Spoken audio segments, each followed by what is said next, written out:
नमस्कार। अभी आज जो इलेक्शन चल रहा है हरियाणा और जम्मू कश्मीर का, इस विधानसभा इलेक्शन में हरियाणा में बीजेपी बहुमत से आ गई। कांग्रेस जो उम्मीद करती थी उस पर खरी नहीं उतर पाई। इसके पीछे का जो कारण है, एक तो कांग्रेस के हारने का मुख्य कारण है उनकी पार्टी में सामंजस्य नहीं होना, और जैसे शैलजा जी का वो था, उनको उनके द्वारा सघन प्रचार नहीं होना, दलितों में जाना नहीं, कोऑर्डिनेशन की कमी थी। दूसरा यह था कि कांग्रेस का नेतृत्व जगह जगह जो वादे किए वो फैक्ट सामने आए। उसका एक एग्जाम्पल देखिए, हिमाचल में इन्होंने वादे किए बहुत सारे, और वहाँ पर इनकी सरकार कंगाली से जूझ रही है और वादे पूरे नहीं हो रहे हैं। ऐसे इन्होंने कर्नाटका में किया, कर्नाटका में भी वादे पूरे नहीं हुए। इन्होंने कहा हम महंगाई वहाँ नहीं लाएंगे, महंगाई उन्होंने पेट्रोल के दाम सबसे ज़्यादा कर्नाटका में बढ़ाए गए। ये सब चीज़ें जो हैं आज के ज़माने में मीडिया के थ्रू हर एक आदमी के पास जाती हैं और हर एक की सच्चाई, पार्टियों की सच्चाई सामने आती रहती है।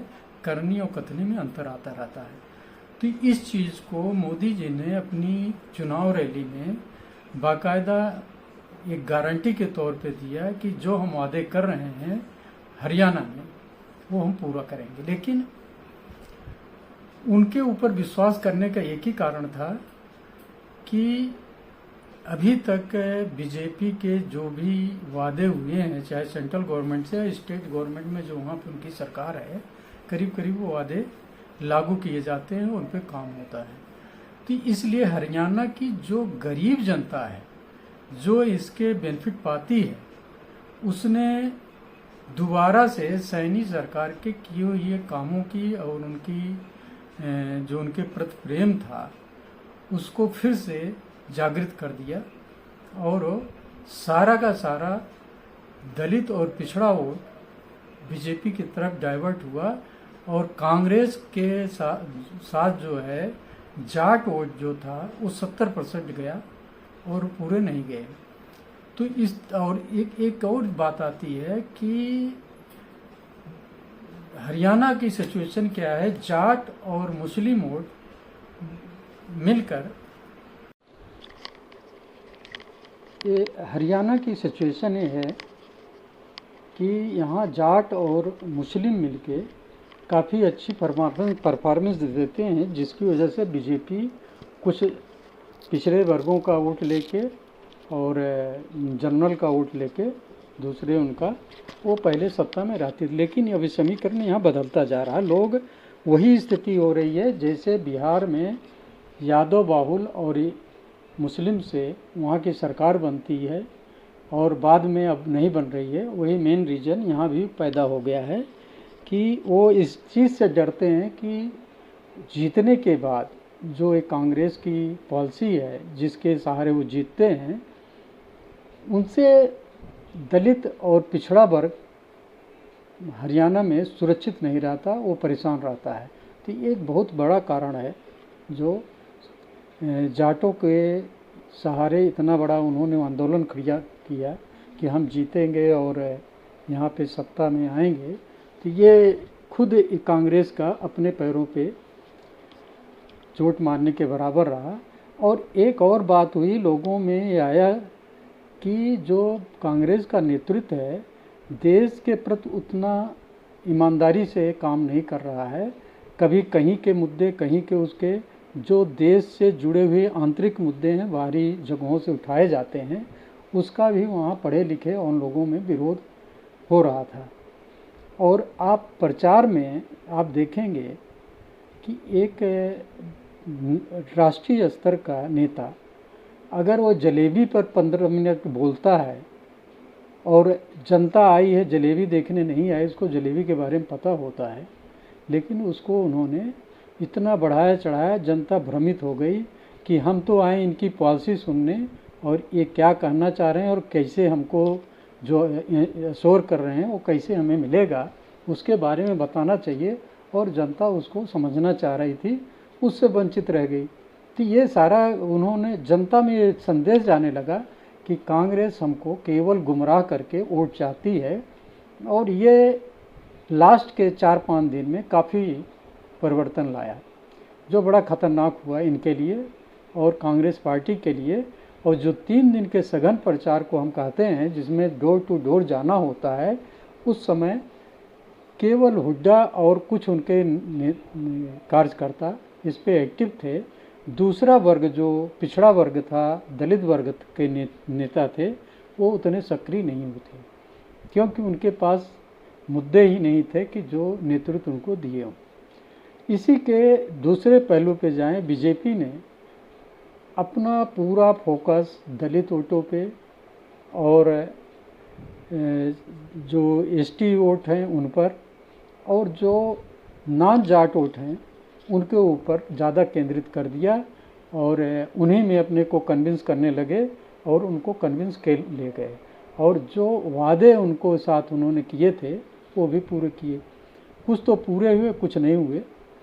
देखिए, सबसे बड़ी समस्या है कि आप एम्प्लॉयमेंट देने की बात करते हैं तो जनता ये जानती है सरकार के पास इतनी पोस्टें खाली नहीं हैं, कोई एम्प्लॉयमेंट नहीं दे सकता। ये बरगलाने की बात है। प्राइवेट सेक्टर में हो सकता है, तो प्राइवेट सेक्टर जब होगा तब एम्प्लॉयमेंट मिलेगा। ये सारे लोग अब पब्लिक में आने लगा, और कांग्रेस का विरोध इस तरीके से उभर के आ गया, आपसी रंजिश, आपसी मनमुटाव और एक दूसरे की काट, वो लास्ट के 3-4 दिन में पूरे इलेक्शन को जो माहौल था उसको ख़त्म कर दिया। आज बीजेपी तीसरी बार वहाँ सत्ता में हुए, और कांग्रेस जो लगभग बहुमत के करीब सारे अपोजिशन को मिला के पहुँच रही थी वो पहुँच गई वहाँ तक। जीत उनको हासिल नहीं हुई सरकार बनाने के लिए। तो ये यहाँ का महत्वपूर्ण वो रीजन रहा। और भी बहुत सारे रीजन हैं जो इस समय बताना मुश्किल है। कारण ये कि ये एक इलेक्शन का माहौल है यहाँ से क्रिएट होगा, हरियाणा और जम्मू कश्मीर से वो फर्दर इलेक्शन होगा, जो आप देखेंगे कि पार्टियों का कैसे सामंजस्य बनाया जाए।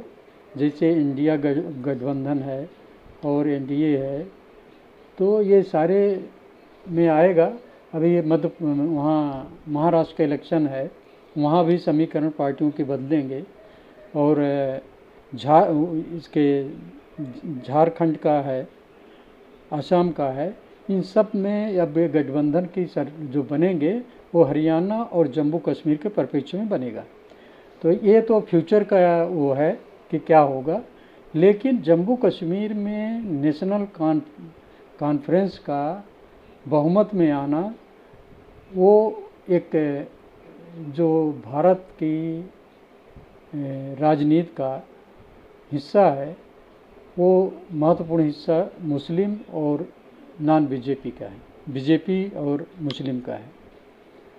तो वहाँ पर देखेंगे जम्मू कश्मीर में बीजेपी तो जीती है, काफ़ी अच्छे सीटें लाई, लेकिन कश्मीर में उनको सीटें नहीं मिली इतनी, और जो उनके समर्थित कैंडिडेट थे उनको भी नहीं मिला।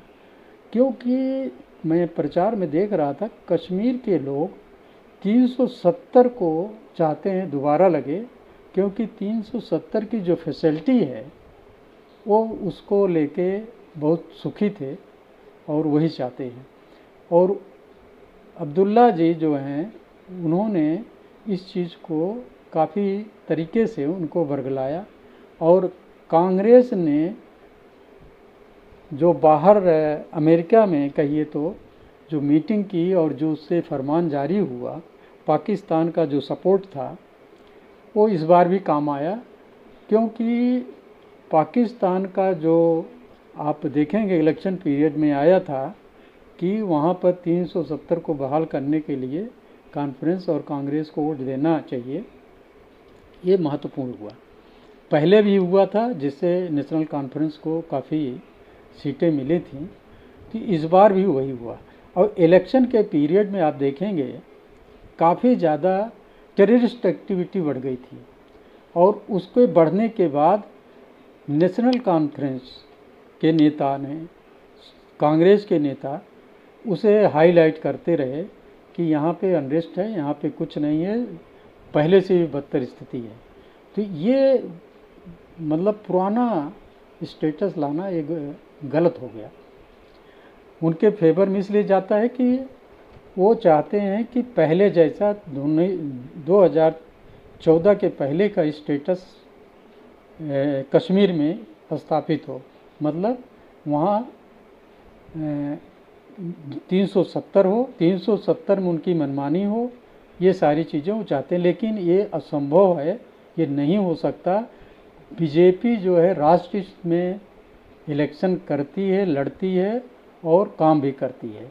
उनका मोटिव ये था कि 370 हटाना, तो हटा दिए, जीत हार को उन्होंने ध्यान में नहीं दिया। लेकिन कांग्रेस जो है वो 370 के सहारे, रिस्टोरेशन के सहारे ये सत्ता में आने की कोशिश, जो कि देश के इंटरेस्ट में नहीं थे।